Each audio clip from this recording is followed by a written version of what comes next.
The wind howled through the empty streets as Father Gabriel stepped out of the old stone church, his breath forming white clouds in the cold night air. The bells of St. Michael's Cathedral had just tolled midnight, their echo lingering over the sleeping village. He clutched his rosary tightly, feeling the weight of something unseen pressing against his chest. A week ago, a flickering candle that refused to stay lit, the heavy scent of myrrh filling the air with no source, the unmistakable whisper of a voice calling his name when no one was there. He walked toward the rectory, the crunch of gravel beneath his feet the only sound in the silence.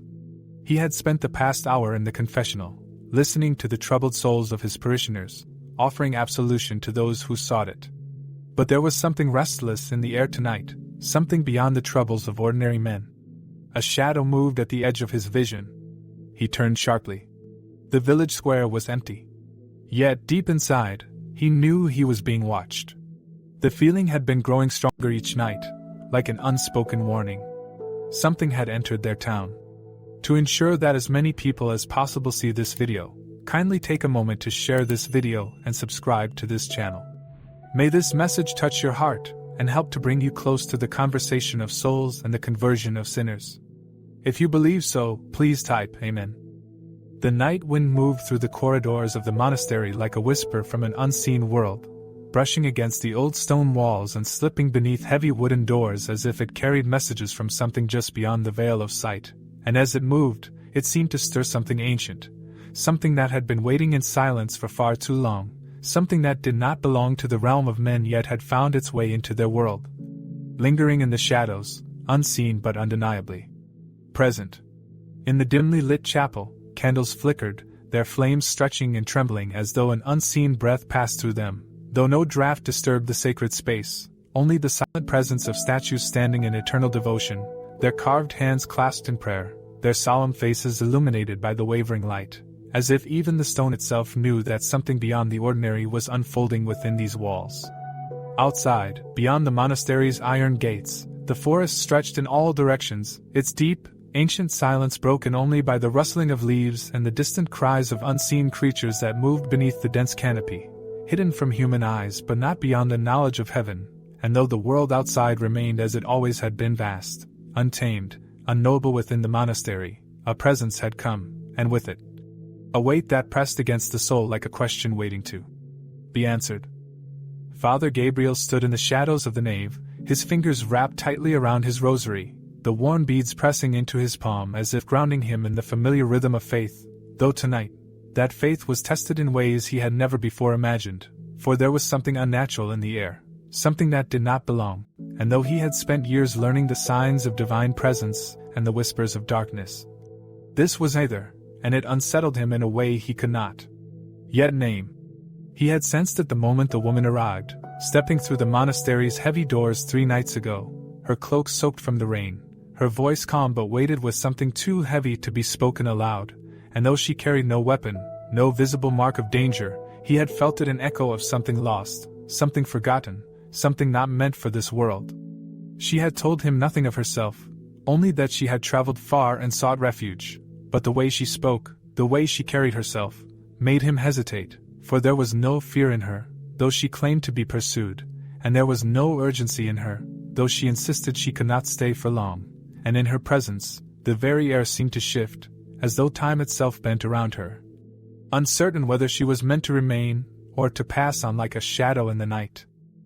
For 3 nights, the monastery had not been the same, and though the monks said nothing, their silence carried the weight of unspoken prayers, their eyes shifting toward the chapel when they thought no one was watching, their movements laced with unease, as if they too felt the presence that lingered just beyond the veil of understanding.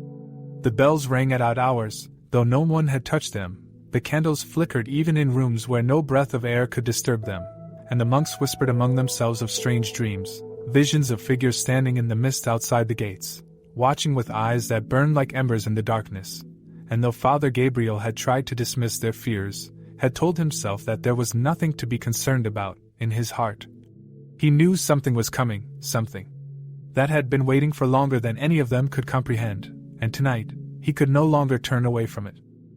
The guest chamber where the woman stayed was at the far end of the monastery, its heavy wooden door barely shifting when he pushed against it, the hinges resisting as if something unseen held it closed, and when it finally gave way, he stepped inside and found her standing near the window, her hands clasped before her face turned toward the night beyond, where the forest stretched like an ocean of shadows beneath the pale light of the moon.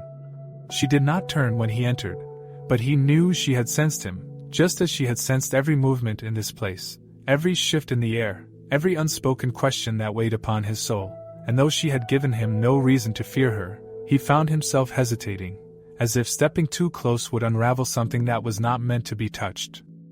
"You know what I am," she said softly, her voice carrying not the arrogance of revelation but the quiet sorrow of one who has carried the burden of truth for too long, and though Father Gabriel did not answer immediately, though he searched for the right words, he knew he did not need to, for he had spent the past days searching the oldest texts in the monastery's archives, tracing his fingers over words long forgotten by most.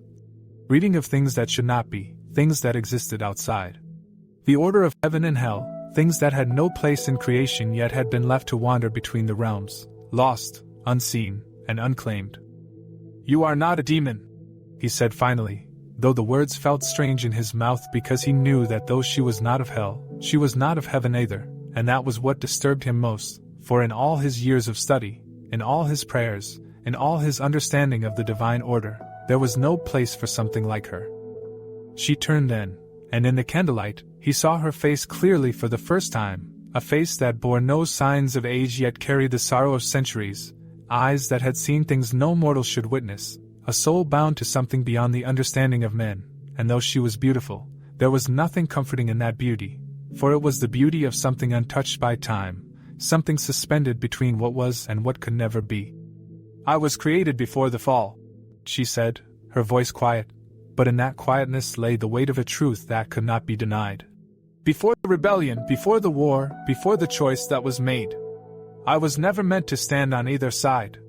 I was made for one who was cast down, and when he fell, I remained."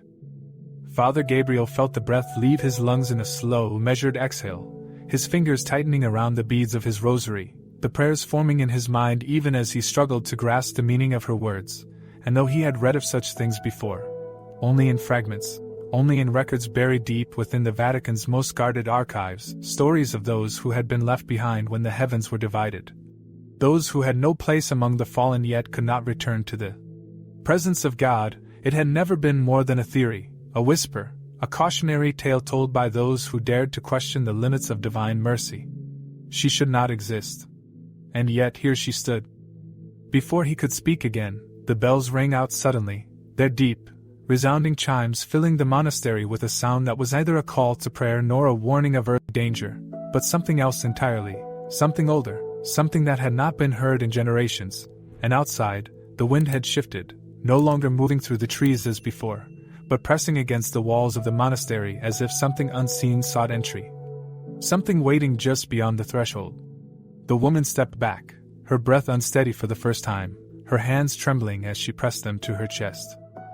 "He has come," she whispered, though whether it was fear or longing in her voice, Father Gabriel could not say, and in that moment, as the doors of the monastery trembled on their hinges, the very air seemed to pulse with something unseen. As the light of the candles flickered and faltered, he knew that nothing would ever be the same again. Thank you for watching till the end of our video. Our brothers and sisters, without fear and with more faith than in the past, let us continue in faith. Stay blessed and continue to pray for God to show all of us His graces and blessings. God bless us and protect us.